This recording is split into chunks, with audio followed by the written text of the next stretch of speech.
Kim Curtin.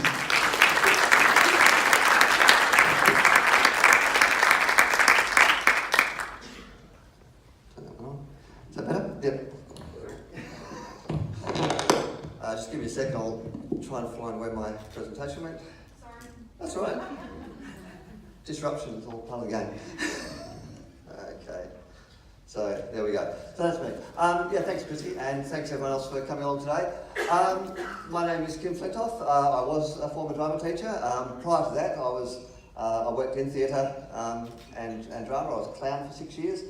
Some of you may remember Cats on Rubbish, and I used to coordinate that many years ago. I used to work with Joan Pope and others with Cats. I was on the board there. On the board, something like that. I can't remember what it was nowadays. But right back, I actually left school and studied chemistry and physics. Was the first thing I started studying. And 8 years later, I graduated with a degree in theatre and drama. So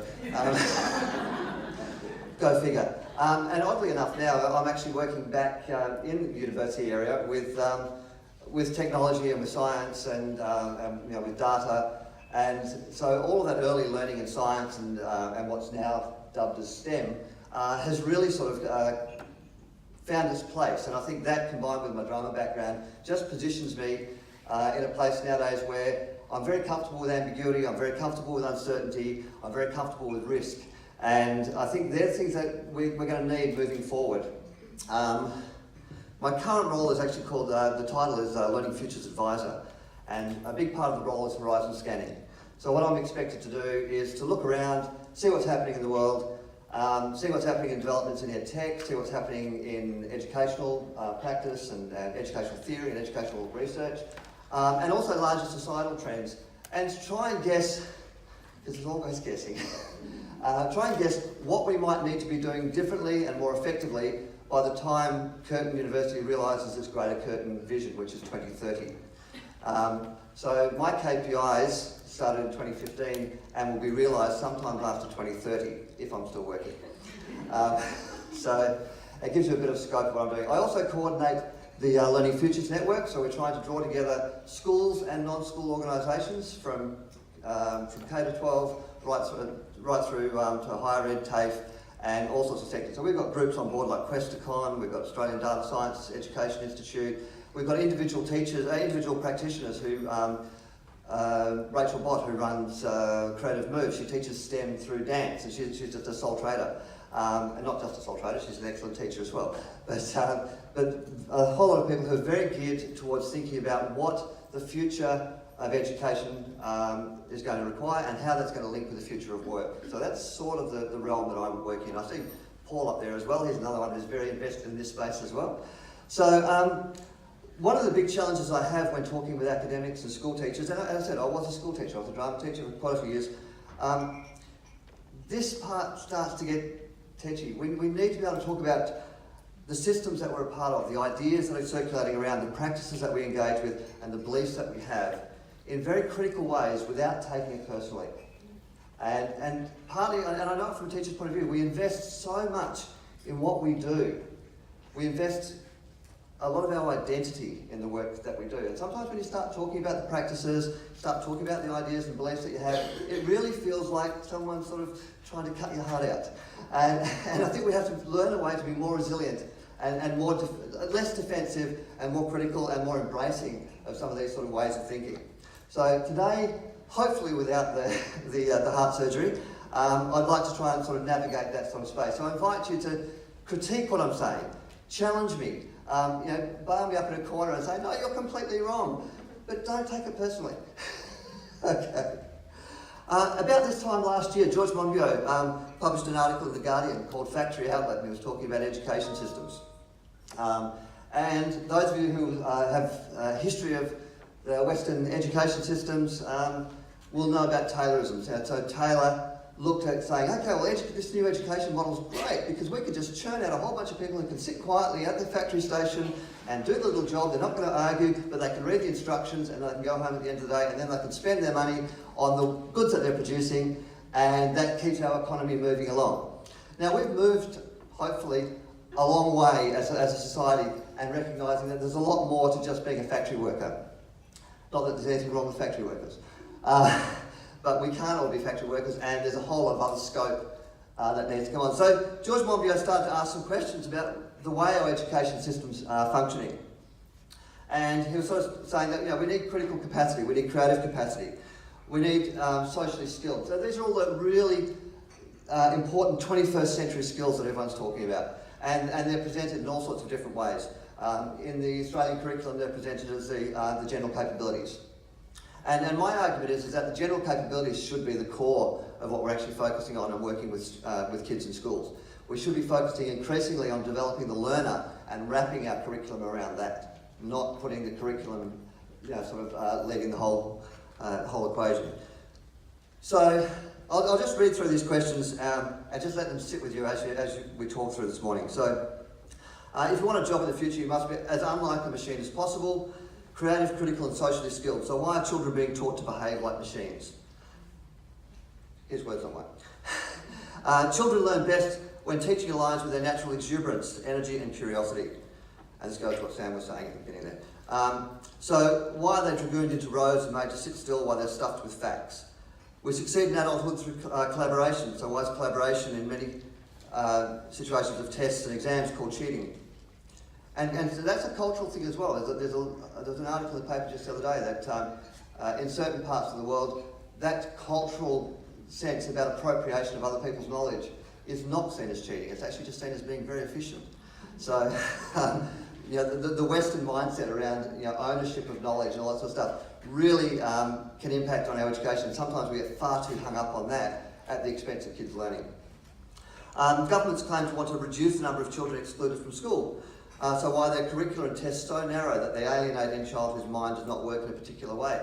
Now, if you think about this, is that our classic way of dealing with kids who don't want to play the education game and don't want to do the ATAR pathway to university is to say, okay, well, that's fine, you can do all that, but we're going to punish you. Is if you don't play that game, you have to then go and do this really boring entry-level enabling course and bridging program to get into university. You have to wait a couple of years before you can get into it. We're going to stop the flow of your education because you won't play the game that we want you to play. Increasingly, we're finding ways to navigate around that. So we're seeing the numbers of entries to university based on ATAR dropping down to phenomenally low levels. So, and they're really only being used, from what I can see, to distinguish who gets into those really high-end courses that are incredibly competitive. And even then, they're not a great predictor of who comes out the other end of those programs.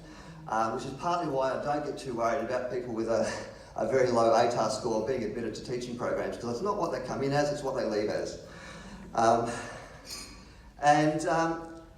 So Curtin University has introduced Uni Ready in Schools, which is a program that sits as a standard WACE entry program, and it gives you a nominal 70 entry to Curtin, and a couple other universities are saying that they're going to recognise it soon too, without having to go through all the stress and trauma of an ATAR process. You can also do the ATAR process alongside it if you want to hedge your bets. So there's those sort of things. So these changes are happening, and that's happening in a range of places around the world. We're already seeing in Victoria that schools are negotiating their own pathways directly to the university without having to go through all the standard sort of high school certificate programs and all those sorts of things. So Templestowe, I think, was one of the first to look at that, and Peter Hutton's moved on to taking on the whole system at a much higher level now. So we're really sort of thinking about what is it with our system that has strength and value. And part of it is the relationship with kids and teachers. That's probably at the core of it, is when we start talking about all these things, we come back to the people are the key factor in the equation. And this leads to George's next point, is the best teachers use their character, creativity and inspiration to trigger children's instinct to learn.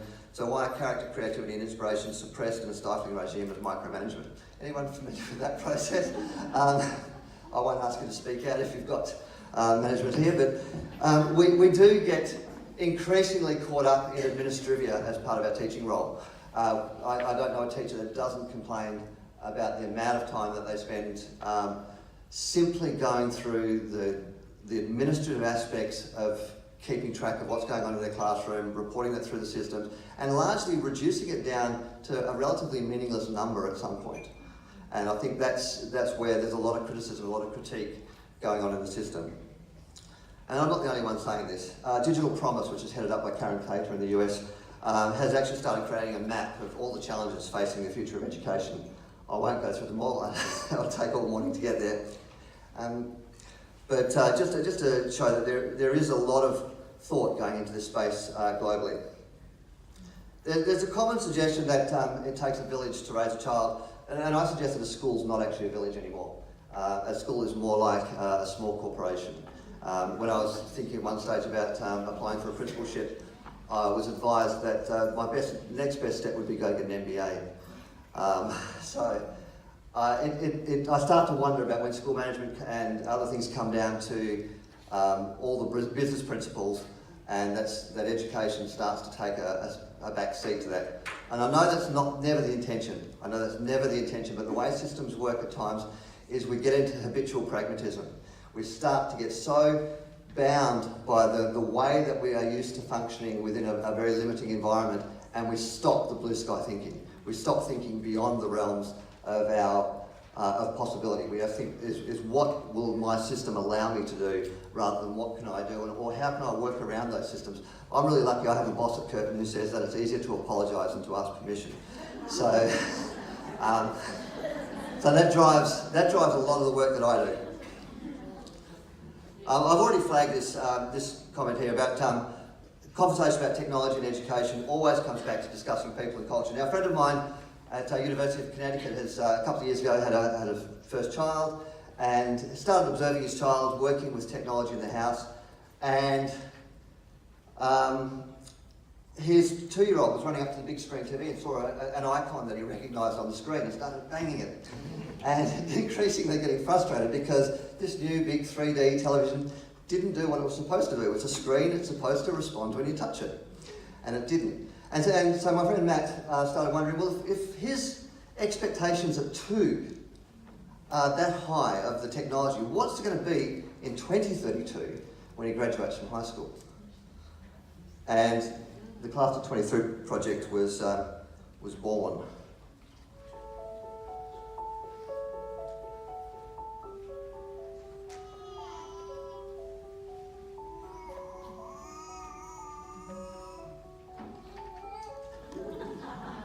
Children like Ray are growing up in the midst of a technological revolution that is disrupting the world that came before.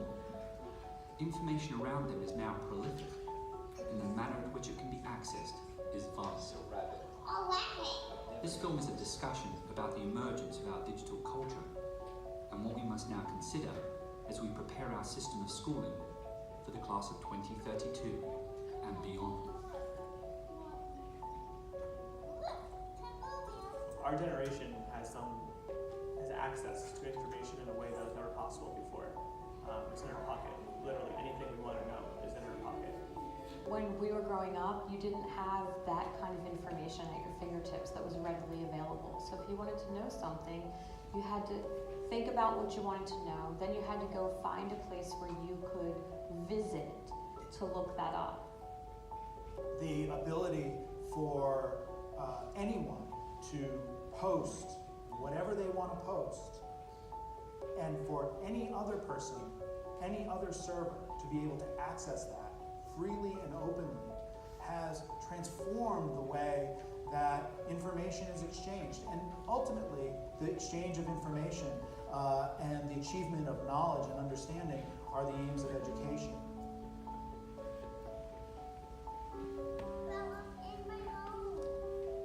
So the change is there. Things are so different. How have we addressed how those things change? I would argue we just haven't done it very well yet. A little thought provoker there. We actually have the full film available if anyone wants to host a screening with your school community. We'll happily help you out, seeing that there's no cost involved, and it feeds back into Matt's research, because this is a longitudinal study that's got quite a few years ahead of it with 2032. There we go. So I suppose that sort of raises one of the questions about the digital culture, is that there's this whole sense that when you're on the screen, you're somehow not involved with the real world. It's all real world now. It's for us, it's new because it's penetrated our world. We are the digital migrants. We've had to migrate into this world where technology came to us. But kids, and to get away from the traditional discussion that came out in education about the digital native a few years ago, just the really simple basis is that kids have not had to adapt to technology. Kids have grown up with it there, just the same as we grew up with backyards and swings and trees to climb. The kids nowadays are growing up with technology that's ubiquitous. Every device that they touch over the next few years will be connected. It'll be a data source. It'll be part of the Internet of Things. And we need to give them the critical capacity to stop and think about that, for one thing. We need to give them the capability to take control of that technology rather than just letting it wash over them and just the whole sort of tide of technological industry shaping where the kids are going to go. We need that two-way discussion. So one of the projects I'm involved with at the moment is the Co-Action Learning Lab out of Penn State. And we've got a group of 19 institutions around the world, and what we're trying to do is navigate and find some standards about negotiating that relationship between EdTech and education, particularly at the higher education level at this stage. But that will start feeding in. And another project is the Consortium of Schools Networking. We're looking at what drives innovation in K-12, and that's a global project. And it's the same sort of thing. We're looking at what are the hurdles, what are the drivers, and technology is one of the massive drivers and accelerators of the change and innovation that's required in schools. One of the speakers in the video elsewhere made this comment, is when you no longer have control over the information that students receive, your role in that classroom changes. We used to be the font of knowledge. We used to be the point of contact where, you know, here's the keys to the cupboard so you can go get your Funkin' Wagnalls. And, oh good, people remember that.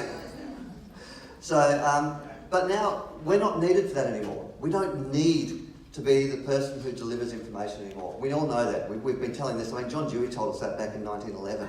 So why are we still having the discussion?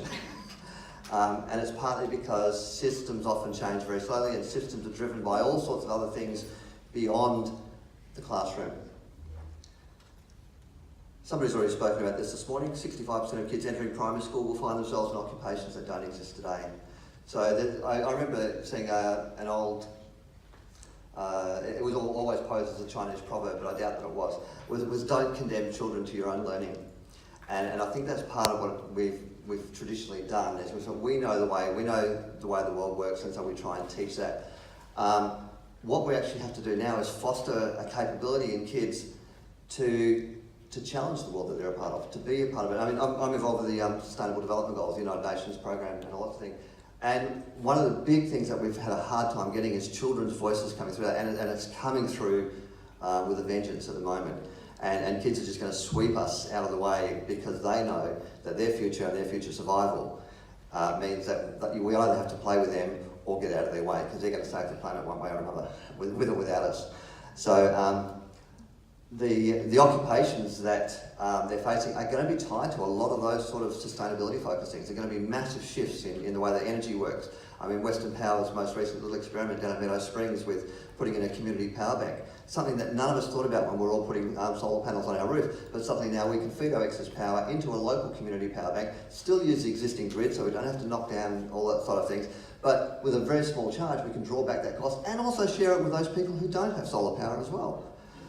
So, you know, people who are renting, whose landlords haven't invested in putting a bit of solar on the roof, can still tap into relatively cheaply produced energy at low cost and with the convenience of a local production as well. So there's a whole lot of things. And those systems are going to require maintenance, they're going to require monitoring, programming, and all sorts of other capabilities that are only at the highest level of existing engineers and practitioners in the field. So our kids are going to come on and start filling their gap. And whatever comes beyond that, we don't know what's going to happen next. I mean, there's the whole space agency starting here in Australia. What's going to happen there? I mean, remote sensing, remote monitoring is a huge part of what's happening here in Western Australia.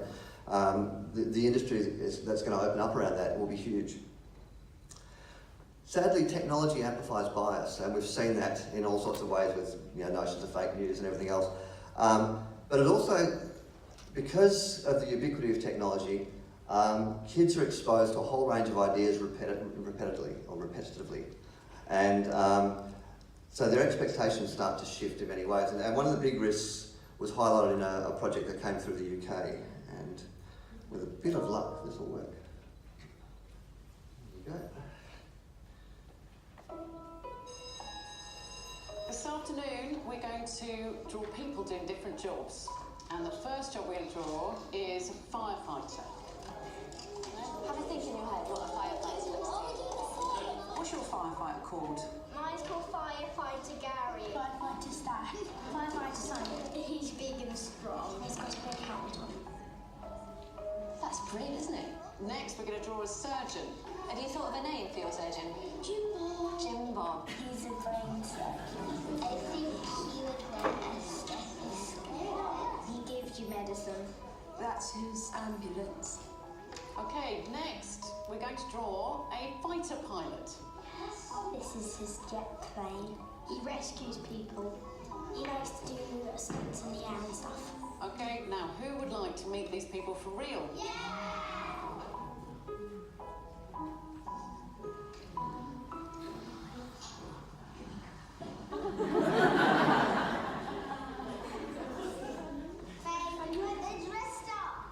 My name's Tamsin and I'm a surgeon in the NHS. My name's Lauren and I'm a pilot in the Royal Air Force. My name's Lucy, I'm a firefighter in the London Fire Brigade. So who wants to know how to do an operation? Who's better on? Try my stethoscope. Put this in here. There you go. Now you're a proper fighter pilot. So into your ears. Can you hear that? It's really good. But yeah, it's much better than my kids' one.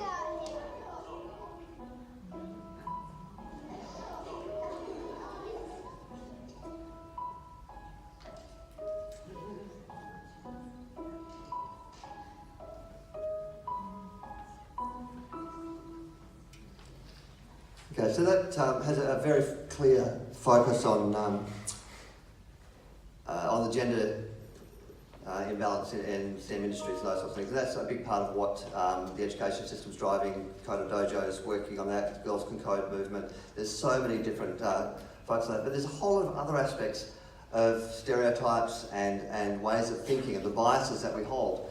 And that's actually about our practices in consumption. It's about the way we think about each other. It's about the way that we prioritise one culture over another. All of those things are amplified as bias within the technological system. So part of what we have to really foster is this really critical approach to the way that technology presents not just standard information in the news, that sort of thing, but the way that they're implicit in the actual technology itself. We've seen all the experiments with AI that have gone wrong, where suddenly Google or Microsoft have released an AI bot, it's found its way to Twitter, and suddenly it's learned how to be a white supremacist overnight.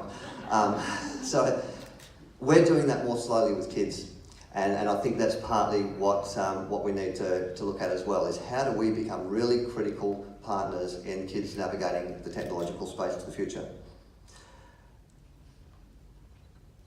And my proposition is that we don't need more schooling. I keep reading the papers going, oh yeah, we need a new 3-year-old kindy level and all this sort of thing. It's like, great, more schooling. Why not a different kind of schooling? Why not something that makes learning different? Why not something that gets kids to year 11 and 12 without 30+% of them experiencing clinical levels of anxiety and depression? Any other system that caused that would be shut down. If you were a business that caused that much grief to your customers, you wouldn't exist. And yet we laud our education system as, isn't it wonderful? I think we've got some problems. And we need to start thinking about that. And we're all part of that system. And every time we turn a blind eye to it, we tacitly endorse it. We all learned about hidden curriculum when we went through our teacher training. We all learned about hegemony, the prevailing overarching views that never get talked about. We all know when we go into a school what the school front is, what the media sees, what the signs on the gate say, but it can be a very different experience inside that gate. And I think we're all responsible for saying those things have to start matching up in reality, not just in words and in media presentation. A couple of our friends and some of our bosses have been in the press lately talking about some of these sort of things. So Andy Fogarty wrote a nice editorial on the role of collaboration. That ties really nicely with the work that we're doing with Learning Futures and creating networks of opportunity. And then Esther Hill from All Saints and also from Schools of Thinking has been talking more about too, how do we have to change the nature of the experience so that by the time kids get to year 11 and 12, they're not feeling suicidal, they're not feeling anxious and depressed, they're not so worried that the next decision they make is going to be the most crucial one in their lives. And they can actually enjoy their learning. Why shouldn't we graduate from school with a love of learning and enjoyment of what we've been doing, looking back and saying, that's some of the best time of my life rather than some of the most grueling. And I look at the work that Seymour Papert talks about. He talks about hard fun, learning through hard fun. And there's a quote somewhere in one of my slides where it says, there's never been a video game that's gone out there and says, oh, come and play this game, it's the easiest game you'll ever play. Because people want challenge. People want to overcome the obstacles and overcome the challenge. But they don't want to have to do it in the face of personal adversity. They want to actually do it through a problem-solving process in collaborative systems and working in real and meaningful ways. And as these kids are looking to their future, they're seeing all the news about melting polar ice caps, they're seeing the issues about climate change, global poverty, world hunger, all of these things, and they want to find solutions for that. And some of us are starting to give. I was at a session yesterday where Greenbatch was showcasing some of their new work around recycling plastics. One small step towards making some of these sort of changes. Increasingly, we're running hackathons and all sorts of other events where kids are solving these global problems. We need to listen to those kids' voices about what their future should be like. Jane Caro talked about the education system being more play-based, and if a lot of you are early childhood educators, you will know where that comes from. You will know that basis of play, and you'll know that as soon as you come and observe a kid's play, it changes. And when we're constantly observing and constantly assessing what kids are doing, they're not playing anymore. They're engaged in some sort of bizarre assessment activity. I've already commented on this one. Front-loaded curriculum is seen its day. It needs to change. And none of us yet have really got a clear answer on how that's going to happen. There's my video game quote. So this is one possible way, is allowing kids to invent, to create, to solve real problems. I've never seen, and I have done this several times over the last few years. I've walked into a group of kids from year 4 through year 12 and said, guys, we're here to solve world hunger. How are we going to do it? And they immediately start coming up with ideas. We don't ask enough of those sort of questions when we're teaching. Systems like Scratch, which is the basis of a lot of the coding courses that are around town in Coda Dojo that Karen will talk about shortly, puts back the power of creation into the hands of kids and makes it accessible, and it gives them control of the outcome. One of the basic rules of Coda Dojo is that if you make it, you can play it. You can't just come in and play a game that you find on the net. But if you build a game yourself, you can play it to your heart's content. So the kinds of problems that we offer kids in school just aren't big enough. We come in with problems that we already know the answer to because we feel safe doing that. The kids don't need that. The kids don't need to be worried about our feeling of safety and resilience. The kids actually need to be thinking about how can they make a difference in the world that they're growing into.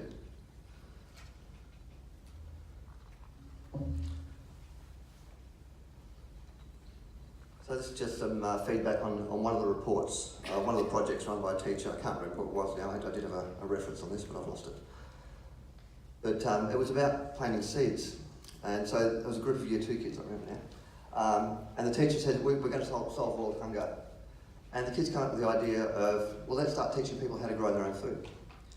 And it's a nice, sensible way of doing it. And there's a whole lot of things implicated with that we as adults can start to say, oh, the burden of distribution and everything else. Well, how do we begin? Let's teach people how to plant seeds. And so we're immediately into the biological aspects of STEM. But the reason we're engaging with it is because we're trying to save everyone else in the world who doesn't get a decent meal. Not just to pass the test at the end of the week. Challenge-based learning is a way to think about really big global challenges. Scaffold the process, don't deliver the content. Kids will find the content that they need to answer and solve the problems that they're working on. I think the headline sums it up, is STEM done properly is an integrated approach. It doesn't exclude, it's not an argument for which of the letters of STEM you're representing. It's actually about how do you bring meaning through STEM, through engagement, to all those important things that we do in life. STEM is a way of us exploring and expressing our ethics, our values, our systems of belief. It's not, if you build 4 pillars, you've got an archaeological site, is one of the things that I often say. And very often when I see people talking about STEM, that's all they're talking about is 4 different pillars, and none of them are connected, and they're just sitting there out in the open, and I'm reminded of my trip to Turkey. It's not helpful. These things have to sit there with connection to what's important in our lives. So our role as teacher has to be about providing the conditions for these inventions to occur, provide the opportunities for innovation. Standardization is great for academic researchers, it's great for political systems, it's great for people writing short reports that can hit the press. Doesn't help practitioners and kids very much. Standardization is another legacy of the old industrial approach to things where everything's the same. You all sit on the same conveyor belt, so you all have to know the same basic functions of how to move. We've moved beyond that. We have to find a new way of redefining it and thinking. I mean, I'm still flabbergasted at the PISA notion of they're going to do a standardised test for creativity. And even more is the irony of, at the moment, all those kids in Year 2, Year 4 and Year 6 who are being tested with diagnostic tests to see how they're going to do next year when they sit the diagnostic test. But of course, it makes the numbers look really good when you report back to the department and the school rankings. And that's important, isn't it? Sorry, that's my cynical bit. And this whole thing of we pump kids through at the same age level. So I love the way Ken Robinson says it, the date of manufacture. It might as well be a use-by date. We have to think of ways of reorganising our schools, shifting timetables, shifting the ways that we put kids together. Why isn't it sensible to have a Year 6 kid working with a Year 3 kid, because they can learn from each other? The Year 6 kid can be a mentor, can be a guide, can develop all their capabilities as a leader, as a teacher, and yet we segregate them. They're not even allowed to play in the same play area in some schools. This is probably my favourite. It comes from Seymour Papert, and I was very lucky to work with one of his students earlier this year. She was over from the University of Maine, and we went on an 8-week tour of the STEM and maker spaces around the metropolitan schools. But kids know how to learn. We don't really need to teach them how to learn. What we end up doing is we go back to the habitual pragmatism that I talk about. We start to teach them how to learn in the system that we've created. And when that system is gone, a lot of people don't know how to learn anymore. And I see it a lot with teachers, and I was a pre-service teacher educator for several years. I know a lot of teachers who believe that unless there is somebody there teaching them, they can't advance, they can't move forward. And that's been sort of exacerbated by the 100 hours of professional learning that you've got to do. A lot of people are just going and looking for someone to tell them something new that they can tick off their hour. Instead of actually being creators and inventors in their own right, collaborators. And we see groups like TeachMeet starting to evolve, where people are sharing ideas and meeting together and those sort of things, and they're great. The trouble is with really large groups like that, they start to become yet another system, and they start to focus more on harmony of the group rather than the critical intent that they began with.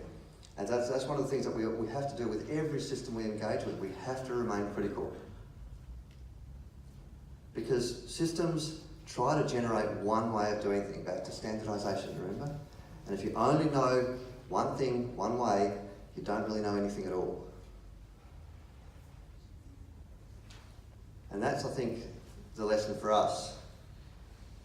Who's driving the learning in the classroom? Because whoever's doing that controls where you're going. If the kids are driving the learning, you're going to end up somewhere very different. So, that's my closing slide. Thank you.